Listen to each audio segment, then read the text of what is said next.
પુરુષોત્તમ ભગવાન કી જય. પુરુષોત્તમ માસની પુણ્યધારા અધ્યાય 11 પાંચ પતિના વરદાન.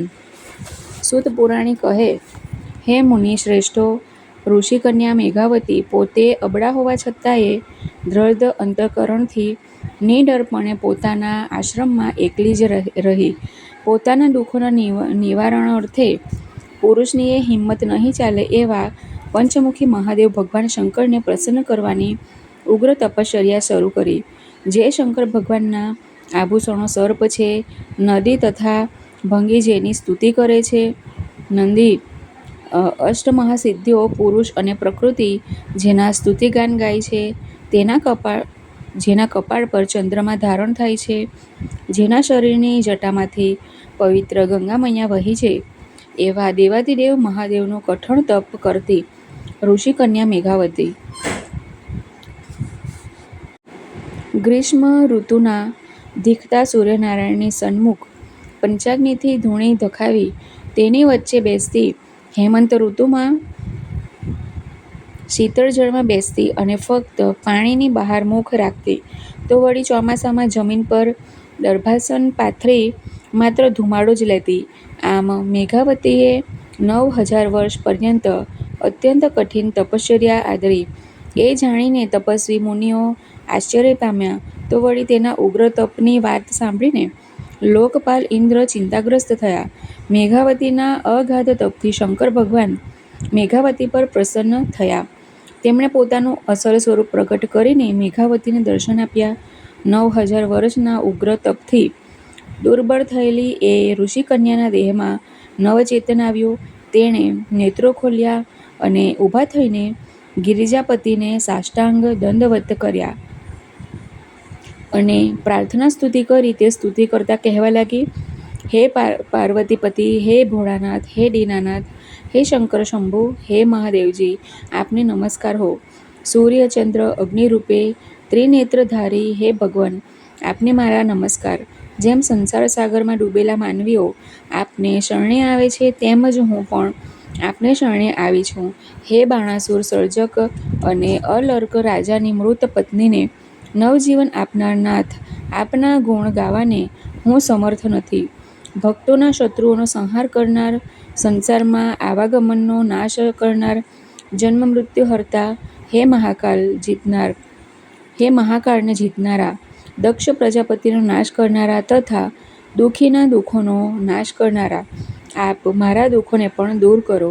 મેઘાવતીની પ્રાર્થના સ્તુતિથી અત્યંત પ્રસન્ન થયેલા મહાદેવજી બોલ્યા, હે તપસ્વીની ઋષિકન્યા, હું તારા તપ, ભક્તિ તથા આરાધનાથી પ્રસન્ન છું.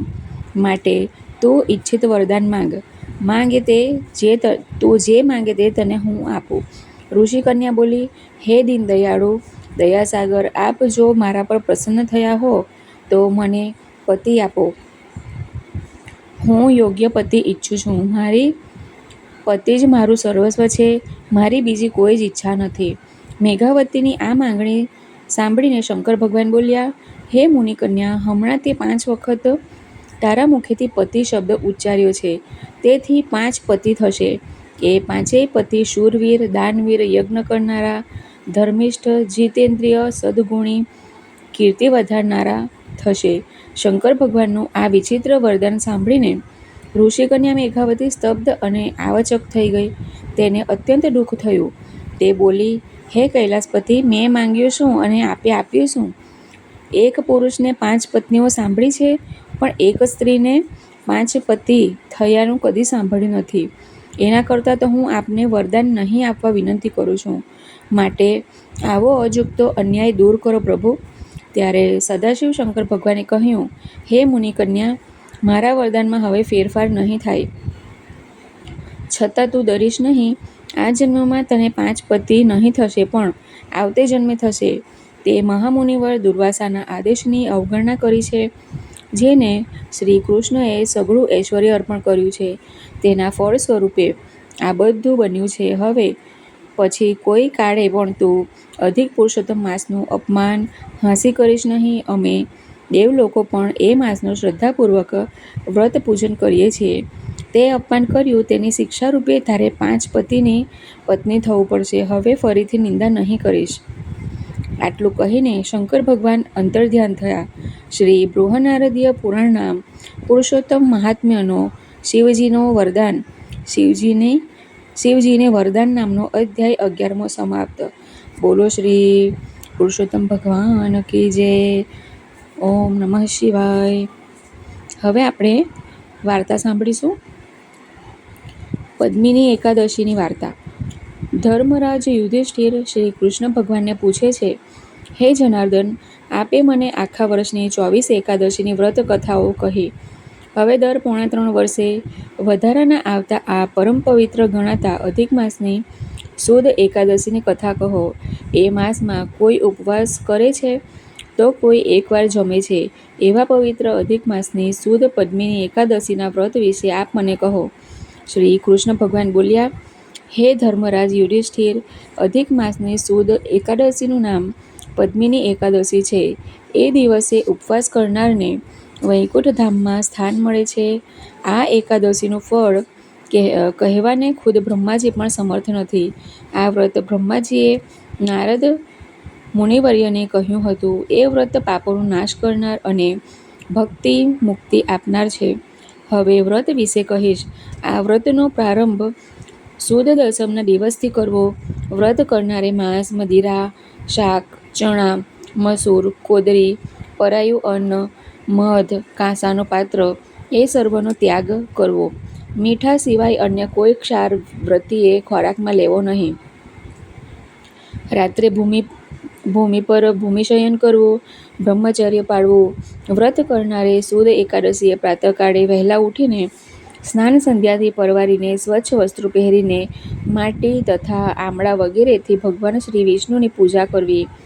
રાધા કૃષ્ણની પૂજા કરવી. ઉપવાસ કરીને કથાનું શ્રવણ કરવું.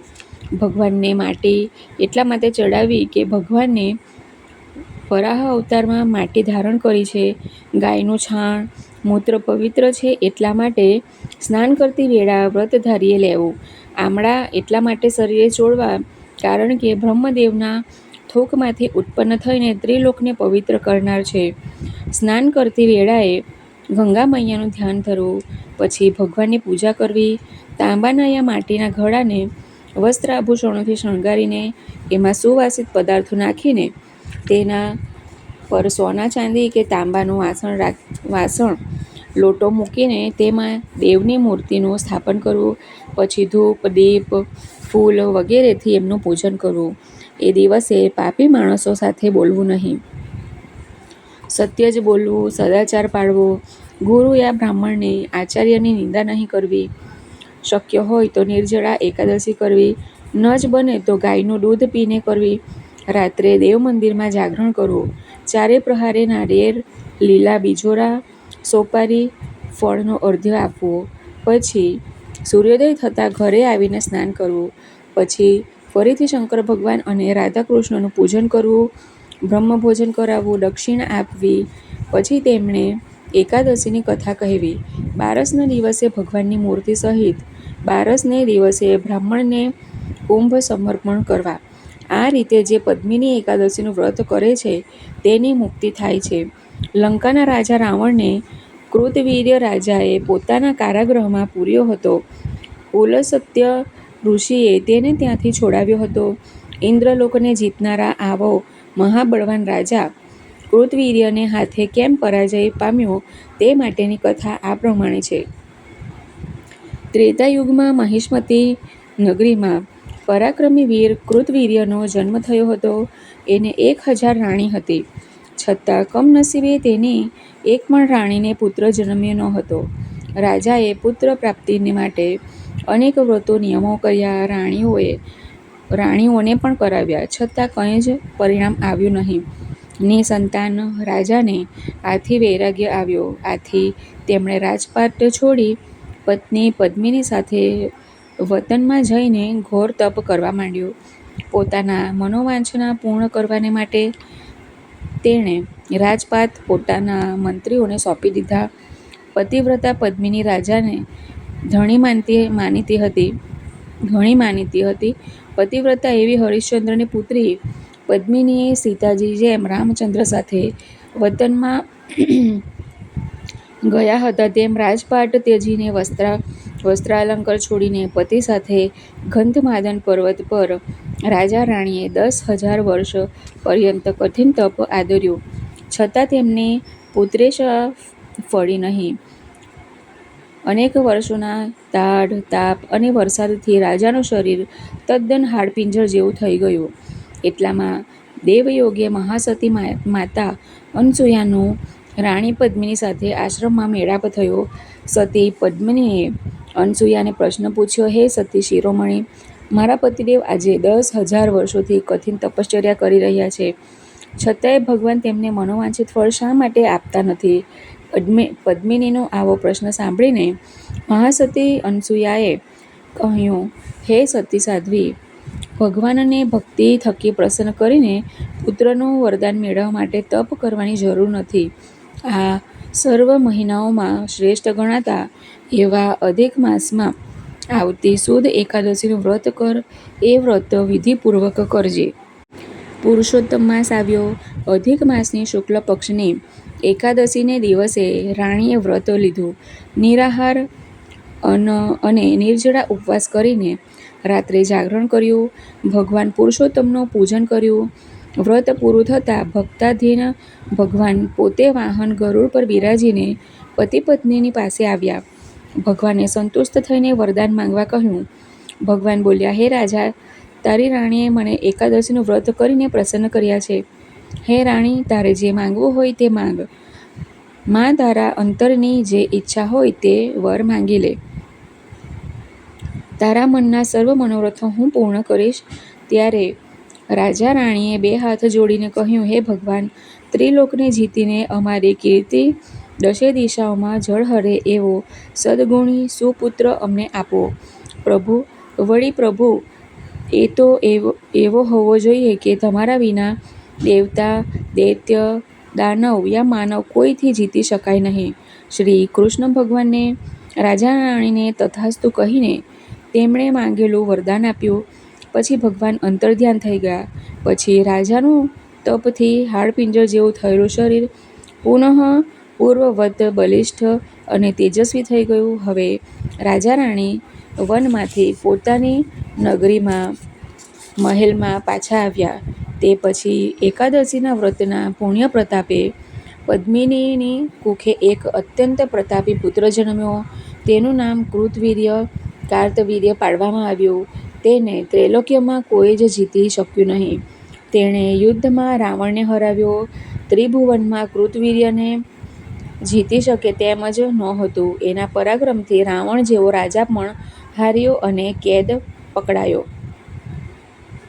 રાણી પદ્મિનીના અધિક માસની સુદ એકાદશીના પુણ્યનું એ ફળ હતું. પદ્મિનીએ આ વ્રતનો મહિમા વધાર્યો. તેથી આ એકાદશીનું નામ પદ્મિની એકાદશી પડ્યું.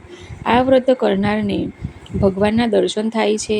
તેની મનોકામના સિદ્ધ થાય છે. વ્રત કરનાર આ લોકમાં સુખ સંપત્તિ ભોગવીને વૈકુંઠ ધામમાં જાય છે, વૈકુંઠમાં વાસ થાય છે. બોલો શ્રી કૃષ્ણ ભગવાન કી જય.